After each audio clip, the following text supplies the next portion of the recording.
தினமலர் நேயர்களுக்கு வணக்கம். உரைகள் நிகழ்ச்சிக்கு உங்கள் அனைவரையும் அன்போடு வரவேற்கிறோம்.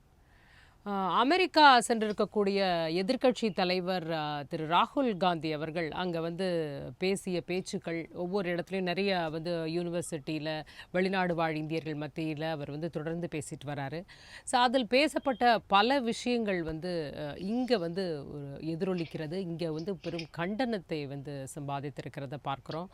அங்கே அவர் ஆர்எஸ்எஸை பற்றி பேசுகிறாரு, பிஜேபியை பற்றி பேசுகிறாரு, மோடியை பற்றி பேசுகிறாரு, வேலைவாய்ப்பின்மையை பற்றி பேசுகிறாருன்னு பல விஷயங்களை பற்றி பேசுகிறாரு. அதற்கு இங்கே ஒரு பெரிய கண்டனம் எழுந்திருக்கிறது. பிஜேபி என்ன சொல்கிறாங்க அப்படின்னா, ஒரு நாட்டுக்கே ஒரு அவமதிக்கிறார், அவதூறு பரப்புகிறார், இதற்காக போய் வெளிநாட்டுக்கு போகிறதோட நோக்கமே இதுதான், ஜனநாயகத்திற்கு ஒரு கருப்பு புள்ளி அப்படி ராகுல் காந்தி அவர்கள் அப்படின்றது இங்கே இருக்கிற நல்ல விஷயங்களே அவருக்கு தெரியலை அப்படின்னு பல விஷயங்களை பல பேர் ஷேசாத் பூனாவாலாவாகட்டும், கிரிராஜ் சிங் ஆகட்டும், சிவராஜ் சிங் சௌஹான் ஆகட்டும், இப்படி பல தரப்பிலிருந்து எதிர்ப்பு கொண்டிருக்கிறது. இதுலேருந்து என்ன பேச வேண்டி இருக்குன்னா, ராகுல் தான் அறிந்ததை மட்டுமே பேசுகிறாரா? ஏன்னா சைனாவை பற்றி ரொம்ப இதாக பேசியிருக்காரு. ஸோ அவர் அறிந்ததை மட்டுமே பேசி கொண்டிருக்கிறாரா? ஆட்சியும் தேசமும் ஒன்றுதானா அப்படின்ற ஒரு கேள்வி எழுந்திருக்கிறது. நம்ம ஆட்சியை பற்றி விமர்சனம் செய்கிறதெல்லாம் சரிதான், ஆனால் அதற்குள்ள நாடும் அங்கே வந்துருதா?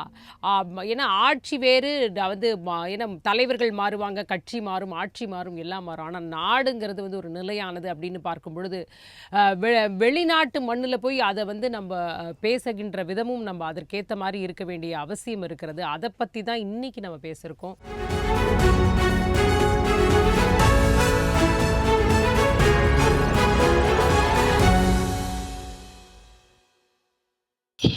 நம்மோடு இணையும் வழியாக இரண்டு கருத்துரையாளர்கள் இணைந்திருக்கிறாங்க. ஒருவர் பிஜேபியின் திரு செல்வம் அவர்கள். வணக்கம் சார். வணக்கம். வணக்கம்.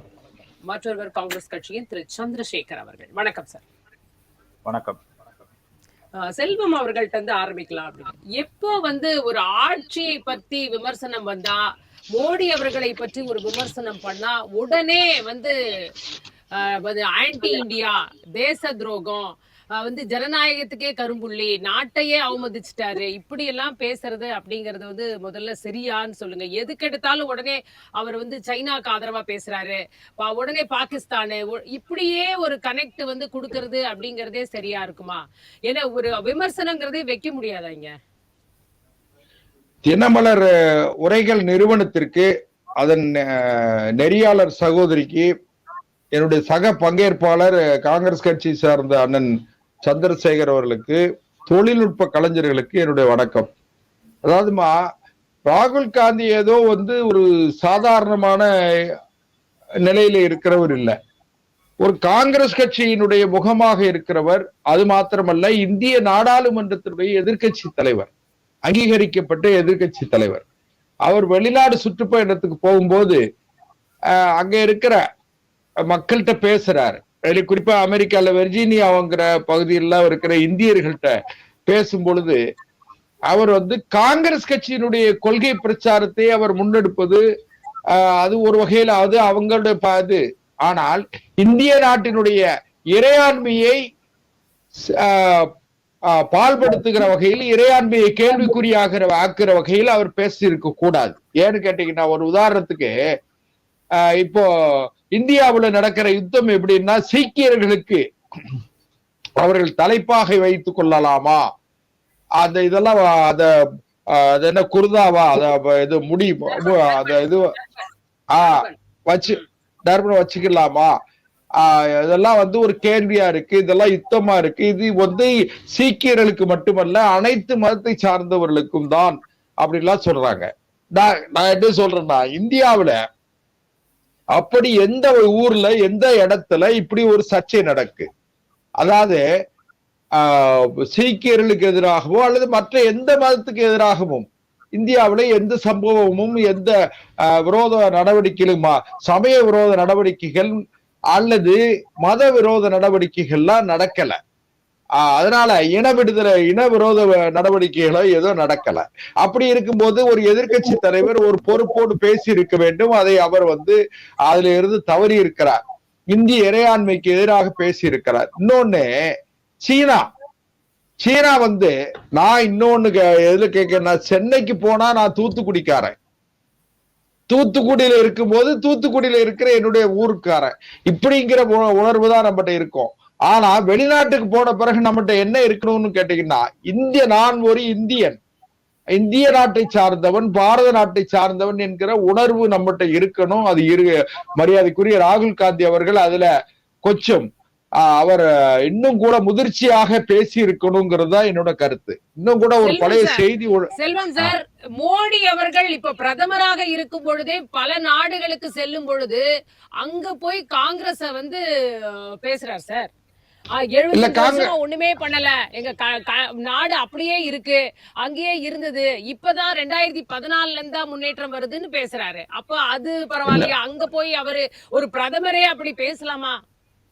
இல்ல சகோதரி, நீங்க ஒரு பிரதமர் நாட்டினுடைய இன்னும் கூட ராகுல் காந்தி அவர்கள் காங்கிரஸ் கட்சியினுடைய ஆட்சி காலத்தில் சுதந்திரம் பெற்று 1947 இருந்து 2024 வரை சுதந்திரம் பெற்று 67 ஆண்டுகள் 77 ஆண்டுகள் ஆன நிலையில் 60 ஆண்டு காலம் காங்கிரஸ் ஆட்சியில் இருந்தது. காங்கிரஸ் ஆட்சியில் இருக்கும்போது பொருளாதாரம் இந்த அளவிற்கு உயரமாக இருந்தது, உச்சத்தில் இருந்தது. இப்பொழுது இல்லை என்றெல்லாம் பேசி இருந்தால் கூட நாம் விமர்சிக்க முடியாது, விமர்சிக்கிற அந்த நிலைக்கு வந்திருக்க மாட்டோம். இப்ப என்னன்னு கேட்டீங்கன்னா, ஒரு குறிப்பிட்ட மத உணர்வை தூண்டி விட்டு அவர் வந்து அதுல அரசியல் இன்னும் சொல்ல போனா அரசியல் பண்றது இல்ல, இந்தியாவினுடைய இறையாண்மையை, இந்தியாவினுடைய நம்பகத்தன்மையை வெளிநாட்டுல போய் அவரு ரொம்ப தரக்குறைவா அதாவது ரொம்ப தரம், அவர் எதிர்கட்சி தலைவருடைய மதிப்பில இருந்து அவர் கொஞ்சம் குறைந்திருக்கிறார் என்று நான் கருதுகிறேன். ஒரு சின்ன செய்திமா, 1900 இந்தியாவை சீனாவை ரொம்ப புகழ்ந்து பேசுறாரு. 1961 62 காலங்கள்ல இந்தியாவுக்கும் சீனாவுக்கும் யுத்தம் நடந்து இந்தியாவினுடைய பெரும்பகுதியை சீனா ஆக்கிரமித்துக் கொண்டது.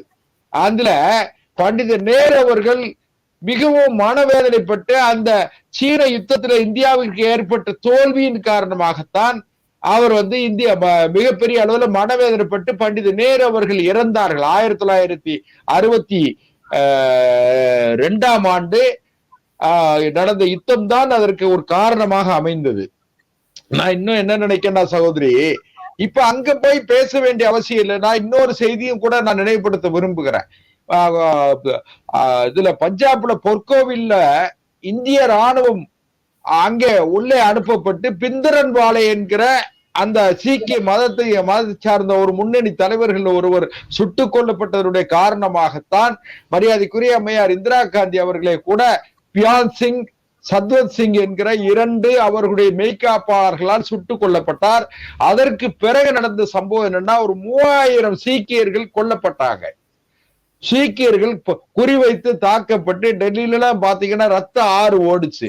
இதெல்லாம் அவசியம் இல்லாம நான் என்ன சொல்றேன்னா, மரியாதைக்குரிய ராகுல் காந்தி அவர்கள் இன்னும் தன்னை முதிர்ச்சி நிலைக்கு உயர்த்தி கொள்ள வேண்டும் என்பதுதான் என்னுடைய கருத்து. அவர் வந்து இப்படி பேசி இருக்க கூடாது, பேசியது மிகவும் கண்டனத்துக்குரியது.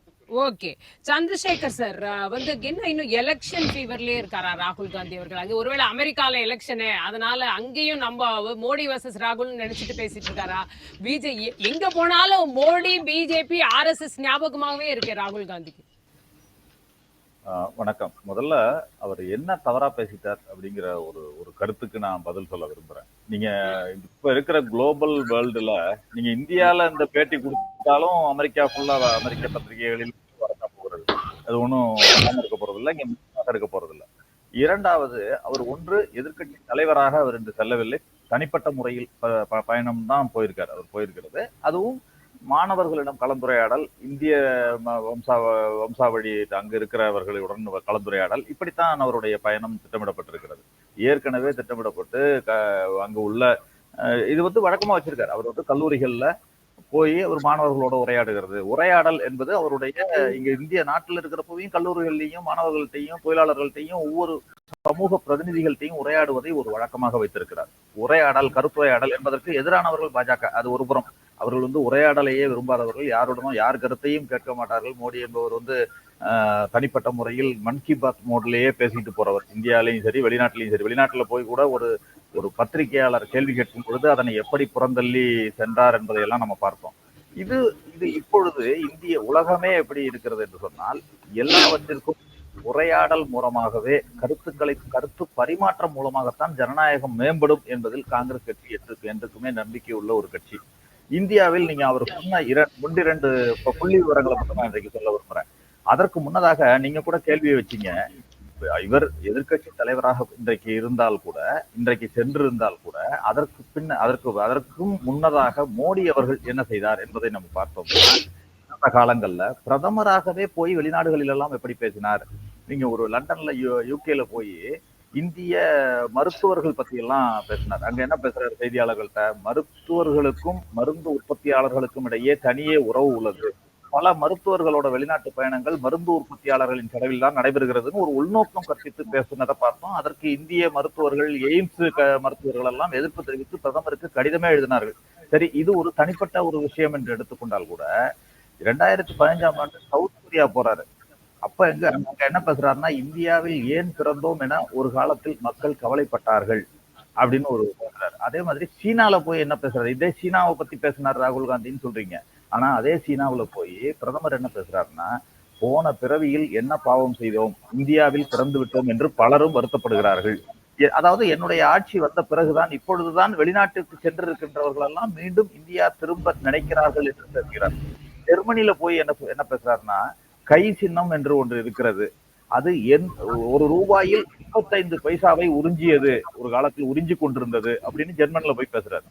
கனடால போய் என்ன பேசுறாருன்னா, ஐக்கிய முற்போக்கு கூட்டணி அரசாங்கத்தை பற்றி குறிப்பிடும் போது, ஊழல்களையும் அழுக்குகளையும் உருவாக்கியவர்கள் இப்போது போய்விட்டார்கள், இப்போது அந்த அழுக்குகளை எல்லாம் நான் சுத்தம் செய்து கொண்டிருக்கிறேன் என்று அவர் பேசுகிறார். 2017 அமெரிக்கா போறாரு.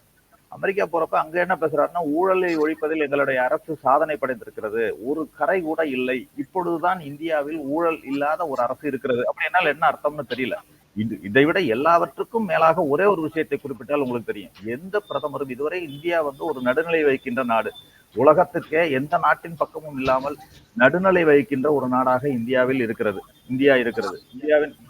இந்தியாவின் தனித்துவமே அதுதான். எந்த நாட்டின் சார்பு தன்மையும் இல்லாத ஒரு நாடாக இந்தியா தொடர்ந்து கொண்டிருக்கிறது. ஆனால் 2019 அமெரிக்கா போன பிரதமர் என்ன சொல்றாரு, நீங்க இப்ப கேட்டீங்க எலெக்ஷன் ஃபீவர்ல ராகுல் காந்தி இருக்கிறாரா, அமெரிக்காவிலும் எலெக்ஷன் மாதிரி பேசுகிறாரே என்று சொல்றீங்க. ஆனா அவர் தேர்தல் என்று ஒரு வார்த்தை கூட குறிப்பிடவில்லை. தேர்தல் என்றோ மோடி அவர்களுடைய பெயரை கூட இங்கேயும் அதே தானே பேசுறாரு. அவரு உள்நாட்டிலேயே என்னென்ன பேசுறாரோ அதையே போய் வெளிநாட்டிலேயும் பேசிட்டு இருக்காரு. அதுதான் கேட்டேன், அங்க அமெரிக்காவுக்கு போய் அதை பேசணுமா, இங்கேயும் அதே தானே பேசுறாரு. அதைத்தான் நானும் சொல்றேன், இங்க பேசினாலும் தானே அங்க வருது, அதை ஏன் அங்க போய் பேசுறப்ப மட்டும் விமர்சனத்தை குறிப்பிடுறீங்கன்னு சொல்றேன். நீங்க அதே 2019 மோடி அவர்கள் போய் என்ன செய்தாருன்னா, ஆப்கி பார் ட்ரம்ப் சர்க்கார்னு ட்ரம்ப்புக்கு ஆதரவா ஓட்டு போடுங்கன்னு கேட்கல, அதை மற்றதெல்லாம் செஞ்சுட்டாரு அவரு. இது எந்த பிரதமரும், இந்தியாவின் எந்த பிரதமரும் செய்யாத ஒரு செயல். இதெல்லாம் அவர்கள் பாஜகவினர் என்ன செய்கிறார்கள், அவர்கள் என்ன செய்தார்கள், இதை கேட்டார்களா என்று தெரியவில்லை. அப்பொழுதெல்லாம் மௌனமாக இருந்தவர்கள் தான் இன்றைக்கு ராகுல் காந்தி பேசுவதை எல்லாம் கிரிட்டிசைஸ் பண்றாங்க. நீங்க இன்றைக்கு ராகுல் காந்தி இன்னொன்னு ஒண்ணு இருக்கு இதுல.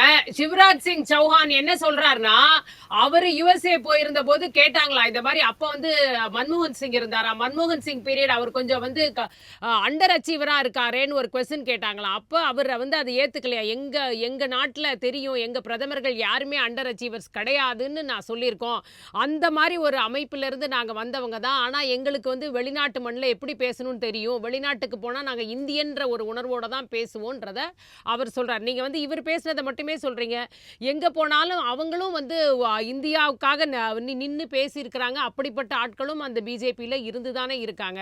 அப்ப நீங்க பிஜேபியில மோடி அவர்கள் என்ன செய்யறாங்களோ அதுக்கு ஆப்போசிட்டா ராகுல் செய்யணும்னு முடிவோட போய் அதை செய்யற மாதிரி இல்ல இருக்கு.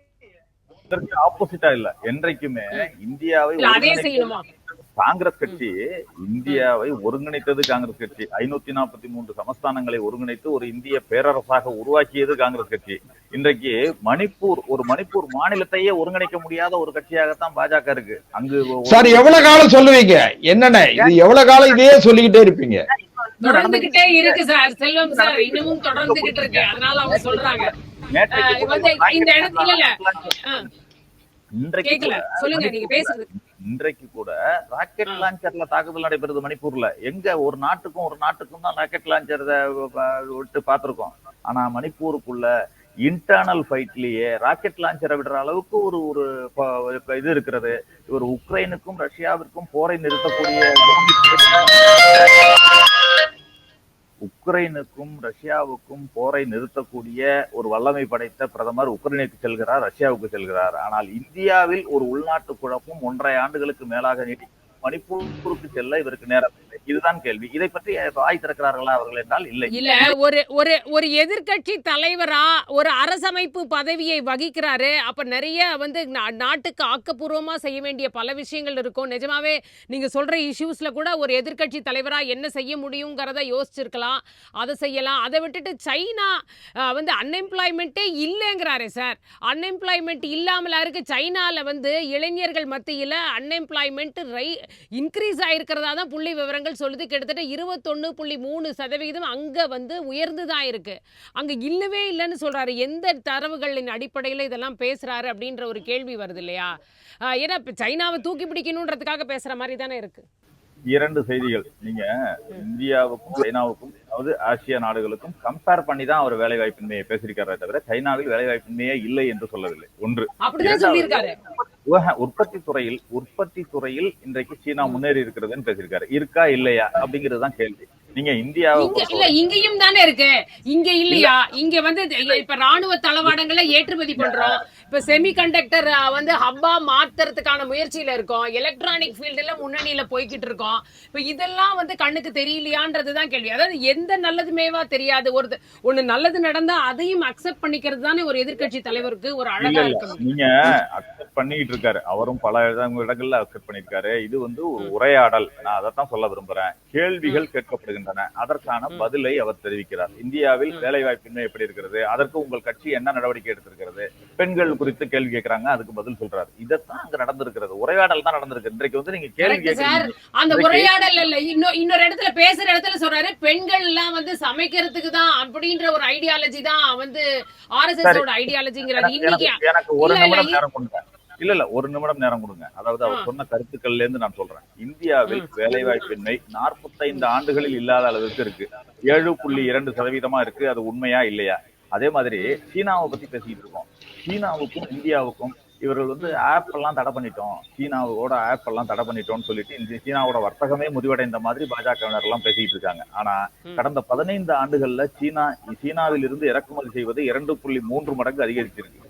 2018-19 $70 பில்லியன் இருந்த இறக்குமதி 2023-24 $101 பில்லியன் உயர்ந்திருக்கிறது. இதுல மொத்த வர்த்தகம் சீனாவுக்கும் இந்தியாவுக்கும் பாத்தீங்கன்னா $136 பில்லியன் தான். அதுல இறக்குமதியே $101 பில்லியன் பிறகு நீங்க பாத்துக்கங்க எப்படி மொத்த வர்த்தகம் நடந்து கொண்டிருக்கிறதுன்னு பாருங்க. அதே மாதிரி பெண்கள் குறித்து நீங்க சொல்றீங்க. இந்தியாவுல நீங்க பாஜக ஆட்சிக்கு வந்த பிறகு அவர் பாஜகவினருடைய பெண்கள் குறித்தான பார்வை எப்படி இருந்தது என்பதை நம்ம கடந்து ஒரு 2-3 சம்பவங்களை கொடுத்தாலே போதும். இவங்க உடனே என்ன சொல்லுவாங்க, 33% இடஒதுக்கீடு நாங்க கொடுத்துட்டோம், பெண்களுக்கான இடஒதுக்கீட்டை பாராளுமன்ற சட்டமன்றத்துல நிறைவேற்றிட்டோம் அப்படின்னு சொல்றாங்க. ஆனா என்றைக்கு இது நிறைவேறும் என்று கேட்டால் இன்னும் 15 ஆண்டுகள் 25 ஆண்டுகள் ஆனாலும் அது நிறைவேற முடியாத வகையில் தான் இந்த சட்டத்தை கொண்டு வந்திருக்காங்க. ஏன்னா முதல்ல மக்கள் தொகை கணக்கெடுப்பு நடத்தணும். அதன் பிறகு ஏன்னா மக்கள் தொகை நடத்தது இந்த பட்ஜெட்ல கூட மக்கள் தொகை கணக்கெடுப்பை நடத்துவோம் என்ற ஒரு வாக்குறுதியோ அல்லது அதற்கான பட்ஜெட்டோ ஒதுக்கப்படவில்லை. ஆக இந்த வருஷமும் அந்த மக்கள் தொகை கணக்கெடுப்பு என்பது இல்லை. எனவே இவர்கள் எப்போது எடுத்து எப்போது அதனை நிறைவேற்றுவார்கள், அதற்கு பிறகு டீலிமிட்டேஷன் பண்ணி அதற்கப்புறம் தான் கொண்டு வருவாங்களாம். ஆக இவர்களுக்கு அந்த இடஒதுக்கீட்டை பெண்களுக்கு கொடுக்க வேண்டும் என்ற எண்ணம் இல்லை. ஒன்று. நீங்க ஆர்எஸ்எஸ் ஐடியாலஜியே சமைக்கணும், வீட்டுல பெண்கள் வீட்டுல தான் இருக்கணும். அங்கிருந்து வந்தவங்க தான் வந்து அவங்க அமைச்சர்களாக இருந்திருக்காங்க. இன்றைக்கு வந்து அவங்க ஆட்சியில தான் வந்து குடியரசுத் தலைவரா வந்து ஒரு பெண்மணியை வந்து இருக்காங்க. அது மட்டும் இல்ல, இஸ்ரோ ப்ராஜெக்ட்ஸ் எல்லாம் பெண்கள் லீட் பண்றாங்க. இப்படி பல விஷயங்கள்லயும் பல துறைகள்லயும் பெண்கள் இருந்துகிட்டு இருக்காங்க. அதை நீங்க ஆட்சிக்கு எப்படி நீங்க அதுக்கு ஈக்குவேட் பண்றீங்கன்னு எனக்கு தெரியல. அது எதற்காக இப்ப அவர் பேசினாருன்ற அர்த்தமே இன்னும் இப்ப வரைக்கும் புரியல சார். நீங்க பாஜக ஆர்எஸ்எஸ் உடைய சித்தாந்தமே பெண்கள் என்பவர்கள் முன்னிலையில் வரக்கூடாது, பதவியில் இருக்கக்கூடாது என்பதுதான் ஆர்எஸ்எஸ் உடைய சித்தாந்தம். என்ன சார் சொல்றீங்க? சுஷ்மா ஸ்வராஜ் அவர்கள் அமைச்சராகவே இருந்திருக்காங்க. இன்னைக்கு நிர்மலா சீதாராமன் அவர்கள் இருக்காங்க.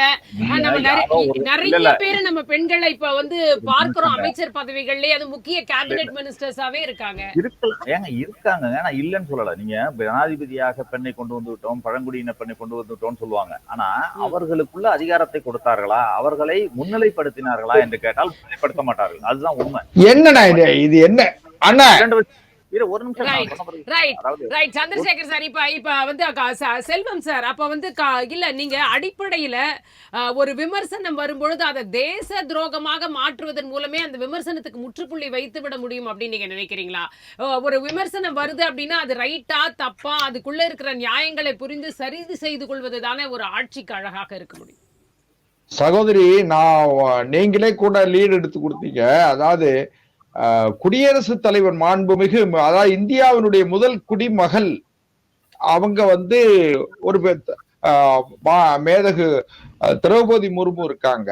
நீங்களே சொன்ன மாதிரி மிகப்பெரிய ஆளுமைகள் எல்லாம் பெண்களாக இருந்திருக்கிறார்கள். அதாவது வசுந்தரா ராஜே சிந்தியாவாகட்டும், நான் தமிழ்நாட்டுடைய ஆகச்சிறந்த ஆளுமையாக இன்றைக்கு பேசப்படுகிற அம்மையார் ஜெயலலிதா அவர்களாகட்டும், இப்படி பெண்கள் எல்லா துறையிலும் அவர்களே முன்னேறி வருகிறார்கள். இன்னும் ஒரு சின்ன விஷயம்னு கேட்டா, நூற்றாண்டுகளை கடந்த 135 136 ஆண்டுகளை கடந்த காங்கிரஸ் கட்சிக்கு இன்னைக்கு சேர்பர்சன் யாருன்னு கேட்டீங்கன்னா மரியாதைக்குரிய அம்மையார் சோனியா காந்தி அவர்கள். அதனால நான் என்ன சொல்றேன்னா, இதெல்லாம் வந்து ஒரு சொத்தையான வாதங்களை தவிர ஒரு வலுவான வாதமாக, வலு இழந்த வாதமா தவிர வலுவான வாதம் கிடையாது. நான் என்ன சொல்றேன், வெளிநாடுகளுக்கு சுற்றுப்பயணம் போகிற பொழுது நம்முடைய இந்திய இறையாண்மையை பாதுகாக்கிற வகையில் நான் என்ன சொல்றேன்னா, உங்களுக்கு எனக்கும் இந்தியாவுக்குள்ள தகராறு இருக்கு. காங்கிரஸ் கட்சி ஒரு காலம் ஆட்சிக்கு வரக்கூடாது என்கிற எண்ணம் பாரதிய ஜனதா கட்சியை சார்ந்து எங்களுக்கு இருக்கிறது. நாங்கள் உங்களை அனுமதிக்க மாட்டோம் என்று நாங்கள் அதற்கான திட்டமிடல் வேலை பணி களப்பணி ஆற்றுறோம். அதே நேரத்துல இன்னொரு நாட்டுல போய் இப்ப வந்து நாங்க காங்கிரஸ் கட்சியினுடைய ராகுல் காந்தியவோ அல்லது காங்கிரஸ் கட்சியினுடைய கண்ணியத்திற்குரிய தலைவர்கள் ஐயா பண்டித நேருல இருந்து யாரையும் நாங்க எந்த இடத்துலையும் குறைச்சு பேசுனது கிடையாது. நீங்க ஒரு நாட்டை சொல்லுங்கண்ணே. ஒண்ணு இல்ல, நீங்க அதுக்குதான் நான் உதாரணமே சொன்னேன். கை சின்னத்தை பத்தி ஜெர்மனில போய் பேசுறாருங்க. கை சின்னம் அவர் ஏற்கனவே சொல்லிட்டாரு, நம்ம திரும்ப ரெபிட்டிஷன் ஆகும். அவர் நிறைய இன்ஸ்டன்ட் சொல்லிட்டாரு, எங்கெல்லாம் மோடி அவர்கள் பேசினார், நிறைய எடுத்துக்காட்டு சொல்லிட்டாரு. அவர் ஆல்ரெடி பேசலன்னு மறுக்கிறாரு அவரு. நான் ஒண்ணு சொல்றேன் கேளுங்கண்ணா. அதாவது சிவராஜ் சிங் சவுகான் சொன்னதெல்லாம் அம்மா சொன்னாங்க, சகோதரி சொன்னாங்க. நான் என்ன சொல்றேன்னா, அன்எம்ப்ளாய்மெண்ட்ல வந்து இன்னைக்கு வந்து சைனா என்னமோ வந்து அன்எம்ப்ளாய்மெண்டே இல்லாத மாதிரியும் சைனா எல்லா வகையிலும் சைனாவில் இன்றைக்கு இருக்கிற மிகப்பெரிய பொருளாதார தேக்க நிலை இந்தியாவுடைய பொருளாதாரம் வந்து கடந்த 10 ஆண்டுகளில் பாரதிய ஜனதா கட்சி ஆட்சிக்கு வந்த பிறகுதான் இந்தியாவுடைய எக்கானமி வந்து ஒரு அதாவது ஸ்டெபிலிட்டியா இருக்கு. அதாவது இன்னும் சொல்ல போனீங்கன்னா ஒரு நம்பகத்தன்மை உள்ள ப்ராமிசிங்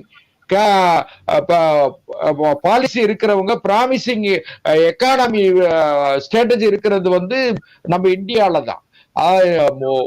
ஒரு நிலையான பொருளாதாரம். இன்னும் சொல்ல போனீங்கன்னா அத நம்ம 2018 கோவிட் வந்து பாருங்க, அதுல இல்ல கொரோனா என்கிற கொடிய நோய் தொற்று வந்த காலத்துல கூட நாம வந்து இந்திய பொருளாதாரத்தை சரிவு ஏற்படாமல் பாதுகாத்த பெருமை பாரதிய ஜனதா கட்சி அரசுக்கு, அது குறிப்பாக மரியாதைக்குரிய பிரதமர் நரேந்திர மோடி அவர்களுக்கு உண்டு.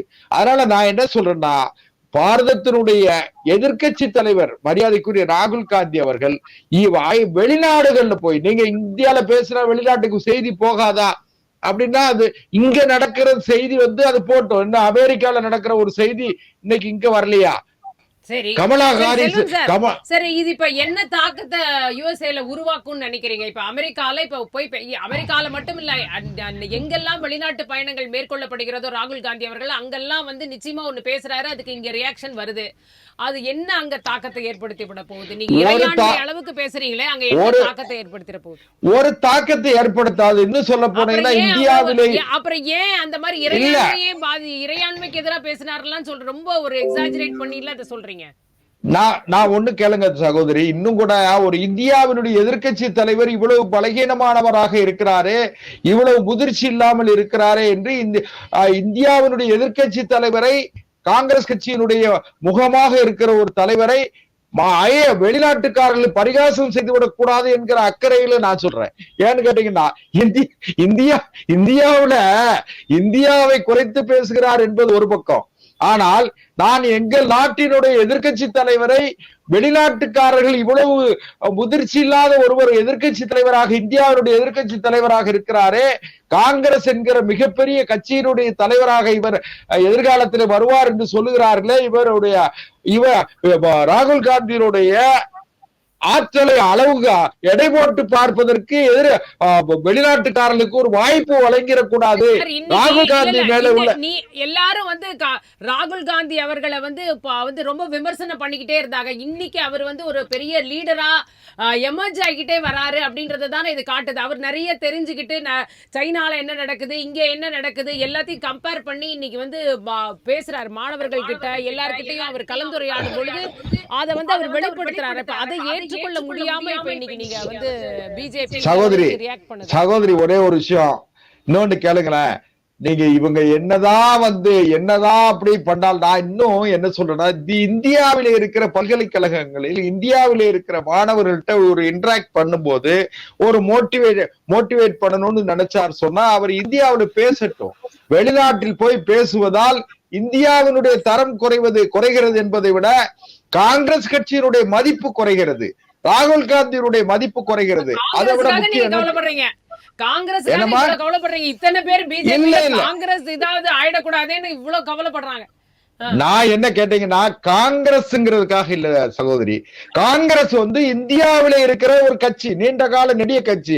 அந்த கட்சியினுடைய மதிப்பை அந்த கட்சியினுடைய தலைவர்களில் ஒருவராக அறியப்படுகிற சகோதரர் ராகுல் காந்தி, மரியாதைக்குரிய ராகுல் காந்தி தகுதியை குறைக்கிறார். அதை விட முக்கியம் என்னன்னு கேட்டா, அங்கீகரிக்கப்பட்ட ஒரு எதிர்க்கட்சியினுடைய தலைவர் இவ்வளவு மோசமாக பேசுகிறாரே, இவ்வளவு பலகீனமாக இருக்கிறாரே என்று அந்த நாட்டில் வெளிநாட்டில் இருக்கிறவர்கள் என்ன சொல்றாருன்னா, நாட்டு மக்களுக்கு இருந்த அச்சம் எலெக்ஷன் ரிசல்ட் வந்த உடனே விலகிடுச்சு. பிஜேபி மேல பயம் இல்ல, அச்சம் இல்லை.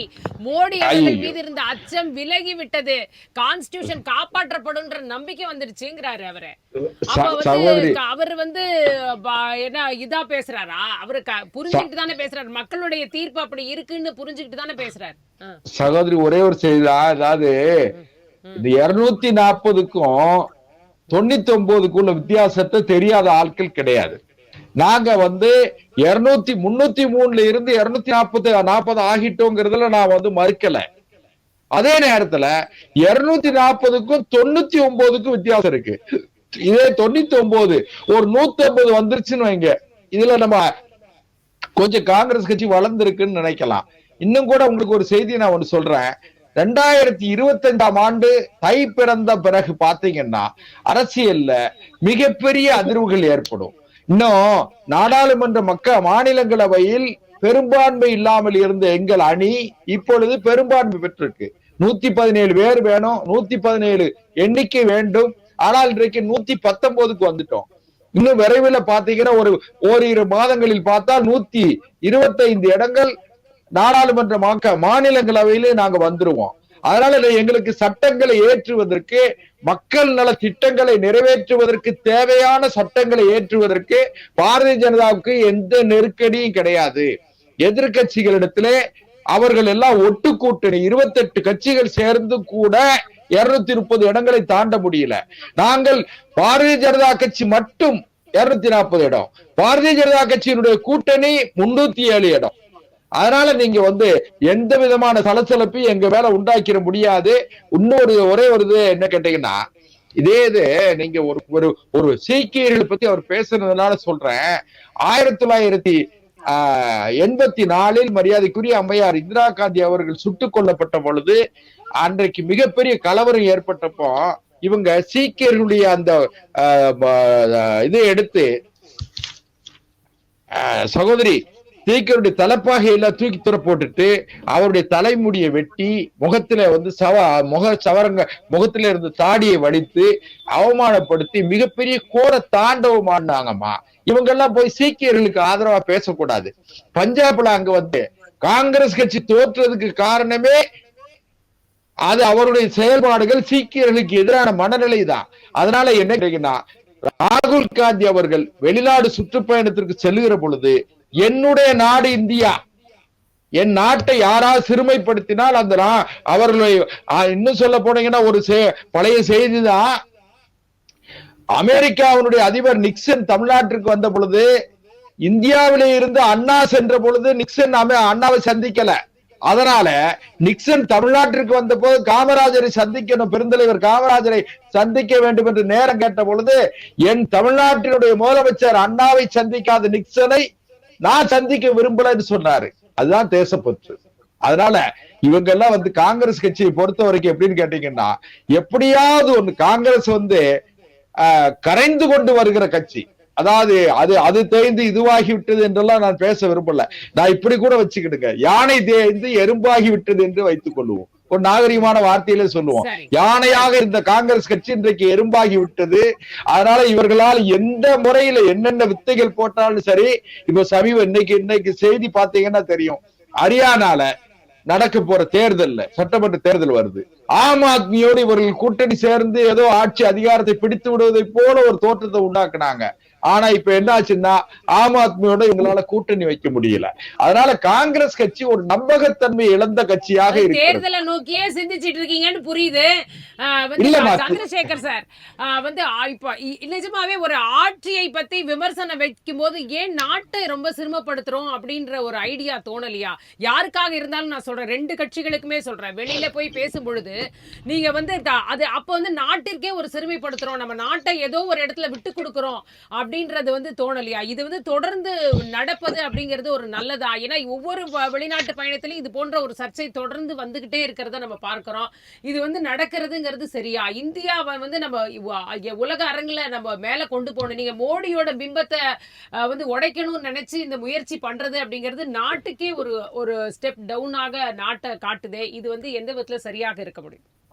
இல்ல, சொல்றது தவறு. இந்திய ஜனநாயகம் என்பது கருத்து சுதந்திரத்திற்கும் நாடாளுமன்ற ஜனநாயகத்துல மிகவும் நம்பிக்கை உள்ள ஒரு உலக அளவுல இந்தியா மதிக்கப்படுகிறது என்றால் ஒரு பிரதமராக மோடி அவர்கள் இருப்பதாலேயோ அல்லது வேறு ஒருவர் இருப்பதாலேயோ அல்ல. இந்திய ஜனநாயகம், நாடாளுமன்ற ஜனநாயகத்தின் சிறப்பு தான் உலக அளவுல இந்தியா பேசப்படுகிறது. இதை பண்டித ஜவஹர்லால் நேரு அவர்களும் நவபாரத சிற்பின்னு சொல்லப்படுகின்ற நேரு அவர்களும் காங்கிரஸ் கட்சியும் 60 ஆண்டுகளாக போட்டு வைத்த பாதை, அதுலதான் இவங்க பயணிச்சுட்டு இருக்காங்க. அதுலயே இவர் முன்னாடி சொல்றது மாதிரி சில கான்ட்ரவர்சியல் நேரு அவர்களை பற்றி எல்லாம் எவ்வளவு சிறுமைப்படுத்தி பாராளுமன்றத்திலேயே பேசினார் அல்லது வெளியில் பிரதமர் பேசினார் என்பதையெல்லாம் பார்த்தோம்.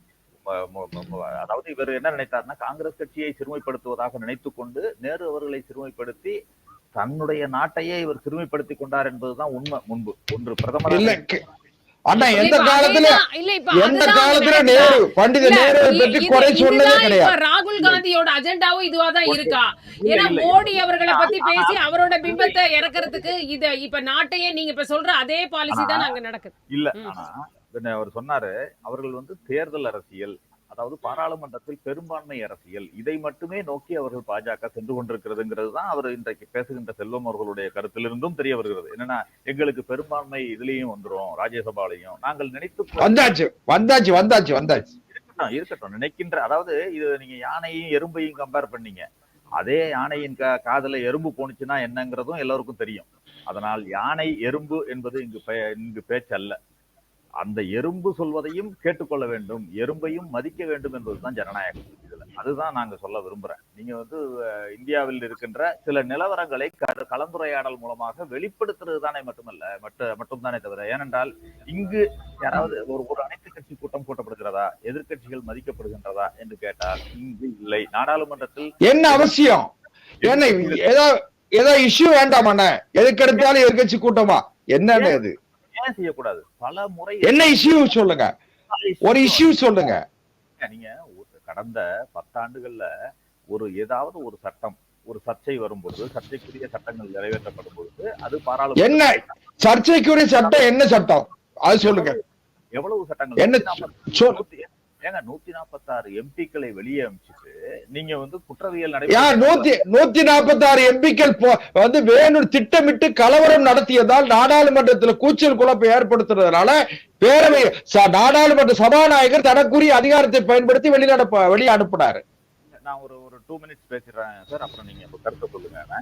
என்னன்னா, நீங்க நாடாளுமன்ற ஜனநாயகத்துல எத்தனை எம்பிக்கள் இருக்கிறார்கள் என்பது கணக்கல்ல. எதிர்க்கட்சிகள் எல்லோருடைய குரலுக்கும் செவிசாய்க்க வேண்டும் என்பதுதான் நாடாளுமன்ற ஜனநாயகம். ஆனால் இவர்கள் என்னன்னா, பெரும்பான்மையை வைத்துக்கொண்டு, புரூட்டல் மெஜாரிட்டியை வைத்துக்கொண்டு சட்டங்களை நிறைவேற்றலாம் என்பதை மட்டும்தான் பாஜக திட்டமிட்டு செய்து கொண்டிருக்காங்க. நீங்க பெண்கள் மீதான பார்வையில 1-2 கருத்துக்களை ஏற்கனவே சொன்னேன். அதுல ராகுல் காந்தி அவர்களோட ஒரு பார்வையையும் இந்த பாஜகவினருடைய பார்வையையும் சொன்னா உங்களுக்கு புரியும் நினைக்கிறேன். ஸ்மிருதி இரானி அவர்கள் தோல்வி அடைகிறார். இப்பொழுது அமேதியில் தோல்வி அடைந்த பிறகு அவரை பற்றி சில கருத்துக்கள், விமர்சனங்கள் காங்கிரஸ் கட்சியினராலேயே சமூக வலைத்தளங்களில் வைக்கப்பட்டன. உடனே ராகுல் காந்தி இதனை தடுத்து இப்படிப்பட்ட விமர்சனங்களை வைக்கக்கூடாது, தோல்வி என்பது எல்லோருக்கும் சகஜமான ஒன்றுதான், அது அவர் மீது எந்த விதமான கருத்து வைக்கக்கூடாதுன்னு கட்டளையிட்டவர் தான் ராகுல் காந்தி. ஆனா இவங்க என்ன பண்ணாங்கன்னா, ஆர்டிகிள் 370 நீக்கின பிறகு ஒரு ஹரியானால ஒரு எம்எல்ஏ சொல்றாரு, பாஜக எம்எல்ஏ சொல்றாரு, இனிமேல் எல்லோரும் அழகிய காஷ்மீரி பெண்களை திருமணம் செய்து கொள்ளலாம், ஆம் எல்லோரும் கூட திருமணம் செய்து கொள்ளலாம் அப்படின்னு பேசுறாரு. இந்த அளவிற்கு தான் அவர்களுடைய பார்வை இருக்கிறது, பெண்கள் மீதான பார்வை இருக்கிறது. அப்படிலாம் கிடையாது. இல்ல கிடையாதுன்னா பேசுனது தானே நான் சொல்றேன். அதுக்கு அர்த்தம் வேற. நீங்க சொல்லுங்க சொல்லுங்க. சரி, டைம் இல்ல, இதோட கொஞ்சம் ரொம்ப ஷார்ட்டா சொல்லுங்க சார். இதா இருந்தாலும் மணிப்பூரில் பெண்கள் அவமானப்படுத்தப்பட்ட போதும் பாஜக அமைதியாக இருந்தது. மல்யுத்த வீராங்கனைகள் தெருவில் இறங்கி போராடிய போதும் அந்த யார் குற்றவாளியோ அந்த பிரிஜ்பூஷன் சிங்கை பாதுகாக்கும் அளவில் தான் அந்த பாஜக நடந்து இல்ல.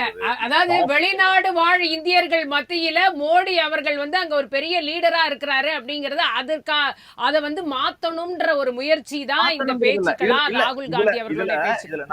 நான் ஒரே ஒரு கேள்விதான் முன்வைக்கிறேன். அவர் சொன்ன கருத்துல எது தவறுன்னு இவர்கள் சொல்ல வேண்டுமே தவிர அந்த கருத்தை தவறு என்று மறுக்க இல்ல.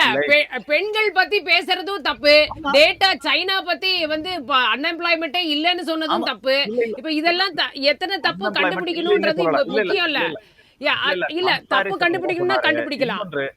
நீங்க ஆர்எஸ்எஸ் பத்தி பேசினாரு ஒருத்தர், சொல்லியிருக்காரு பாஜக அவருடைய அமைச்சர் சொல்லியிருக்காரு, ஆர்எஸ்எஸ் பத்தி தெரிந்து கொள்ள முடியாதுன்னு பயங்கரமா கோபமா பேசியிருக்காரு. இதே ஆர்எஸ்எஸ் தேசத்தை எப்படி மதித்தது, தேசியத்தை எப்படி மதித்ததுன்னு நாங்க பார்த்திருக்கோம். 1947 இந்தியா சுதந்திரம் அடைந்த பிறகு. சரி, நம்ம ரொம்ப போயிட்டே இருந்தோம்னா டைம் இல்ல, ரொம்ப ஷார்ட்டா சொல்லுங்க. ஒரே ஒரு விஷயம் மட்டும், 47 மட்டும்தான் குடியரசு தினத்துக்கும் சுதந்திர தினத்துக்கும் நாக்பூர்ல கொடியேற்றப்பட்டது, தேசிய கொடியேற்றப்பட்டது. 52 ஆண்டுகளாக இவர்கள் நாக்பூர்லயே கொடியேற்றாத இவர்கள் தான் தேசத்தை பத்தி, தேசியத்தை பத்தி பேசுறதுக்கு இவர்கள் உரிமையே இல்ல. ஒன்று. இரண்டாவது, நீங்க இந்த பள்ளி திட்டங்கள், பாடத்திட்டங்கள் இல்ல சார், இன்னைக்கு மோடின்னு சொல்றவங்க ஒரு காலத்துல இந்தியா தான் இந்திரா தான் இந்தியான்னு சொன்னீங்க. அப்ப எல்லாரும் ஏத்துக்கிட்டு தானே இருந்தாங்க. அப்ப அது மாதிரிதான் மாற்றத்துல இப்ப இதுதான் நடக்குதே தவிர நாடு அப்படியே தானே இருக்கு இல்லையா? தனிப்பட்ட மோடி அவர்களை எதிர்க்கவில்லை. அந்த சித்தாந்தத்தை, அந்த பாஜக எடுத்து செல்லுகின்ற சித்தாந்தத்தை, திட்டத்தை தான் எதிர்க்கிறோமே தவிர தனிப்பட்ட ஒரு மோடி என்று என்றைக்குமே குறிப்பிட்டதில்லை. நாங்கள் குறிப்பிட்டதில்லை மோடியோ அமித்ஷா. அதே மாதிரி அவர் பேசுற மொழி விஷயங்கள்லாம் கூட பழைய காங்கிரஸ் காலத்துல நிறைய நடந்திருக்கு. ஹிந்தி திணிப்பு போராட்டம் எல்லாம், இந்தி எதிர்ப்பு போராட்டம் எல்லாம் காங்கிரஸ் ஆட்சி காலத்துல நடந்த விஷயங்கள் தானே. அதெல்லாம் இப்ப நீங்க பேசுறதே கொஞ்சம் சரியா இருக்குமானே தெரியல. ஏன்னா அவ்வளவு விஷயங்கள் மாறி இருக்கு இன்னைக்கு. அதை அக்செப்ட் பண்ணிக்கணும்ல. இல்ல ஒவ்வொரு காலகட்டத்திலும் ஜனநாயகத்தை மெருகேற்றி செல்வதுதான் ஆட்சியாளர்களுடைய இல்ல கட்சியினுடைய ஒரு பொறுப்பா இருக்கணும். நீங்க அதுக்காக அப்ப தவறு செஞ்சிட்டீங்களே, நான் இப்போ இன்னும் அதிகமா தவறு செய்வேன்றது ஜனநாயகம் கிடையாது. நீங்க அன்றைக்கு ஒரு கவர்னர்களை வைத்து நீங்கள் செய்யலையா, அன்றைக்கு நீங்கள் ஆட்சியை கலைக்கலையான்னு இவங்க எடுத்த உடனே எல்லா இடத்துலயும் சொல்லுவாங்க. ஆனால் ஒவ்வொரு காலகட்டத்திலையும் அந்த ஜனநாயகம் மேம்படுத்தப்பட வேண்டும், தவறுகள் சரி செய்யப்பட வேண்டும். அந்த தவறை காங்கிரஸ் கட்சி சரி செய்து கொண்டு இன்றைக்கு வந்திருக்கிறதுன்னு நீங்க ஏன் எடுத்துக்கூடாது? இல்ல, அதே மாதிரி ஆளும் அரசு என்ன நல்லது செய்தாலும் அதை அக்செப்ட் பண்ணி அதை பாராட்டுற மனமும் ஒரு எதிர்கட்சிக்கு வேணும். அப்பதான் ஜனநாயகம் வலுப்படும் இல்லையா? அதை விட்டுட்டு அதுக்கு வெறும் குறைகளை மட்டுமே சொல்றதுங்கிறது ஒரு வேலையாக இருக்க முடியாது. இல்ல, பாராளுமன்றத்துல பல்வேறு சட்டங்கள் நிறைவேற்றப்படுகின்றன. எல்லா சட்டங்களையும் காங்கிரஸ் கட்சி எதிர்க்கிறதா இல்லையே? சட்டங்கள் சர்ச்சையாக இருக்கும் நிலைக்குழுக்கள் அனுப்புங்கள், நாடாளுமன்ற இல்ல இப்பதான் நிலைக்குழுவுக்கும் போயிருக்கேன். இப்ப நம்ம வக்ஃப் சட்ட திருத்தம் நிலைக்குழு கூட போய் தான் இருக்கு. செல்வன் சார், ரொம்ப ஷார்ட்டா ஒரே நிமிஷத்துல ஏதாவது சொல்லணும்னா சொல்லுங்க, டைம் ஆயிடுச்சு எனக்கு. இல்ல இப்பதான் சொல்றீங்க. ஏன்னா இப்போது ஊண்டுகோலோடு ஆட்சி நடந்து கொண்டிருக்கிறது. சந்திரசேகர் சார், போதும் சார், டைம் ஆயிடுச்சு. செல்வன் சார், செல்வன் சார் ரொம்ப ஷார்ட்டா. அதாவது காங்கிரஸ் கட்சி இந்திய ஜனநாயகத்தை என்னுடைய குரல் விலையை நெறித்து இந்திய ஜனநாயகத்தை பால்படுத்திய கட்சி காங்கிரஸ் கட்சி. ஏன்னு கேட்டீங்கன்னா அதுக்கு ஒரு சின்ன இல்ல ஒரே ஒரு நிமிஷம், ஒரு செகண்ட் தான். அதாவது காங்கிரஸ் கட்சிக்கு ஜனநாயகத்தை பாதுகாத்ததாக சொல்கிற எந்த தார்மீக உரிமையும் இல்லை. காங்கிரஸ் கட்சிக்கு இந்திய ஜனநாயகத்தின் மீதே நம்பிக்கை இல்லாத கட்சி. 1975 விசாவை கூட நீங்க எடுத்துக்கலாம். அதனால கேளுங்க, ராகுல் காந்தி அவர்கள் வெளிநாட்டிலே போய் இந்தியாவினுடைய மாண்பை மரியாதையை குறைத்ததன் மூலமாக இந்திய ஜனநாயக பண்புகளை அவர் சிதைத்திருக்கிறார். இது தவறு என்பது பாரதிய ஜனதா கட்சியினுடைய கருத்து. கருத்துக்களை பகிர்ந்து கொண்ட உங்கள் இருவருக்குமே மிக்க நன்றி.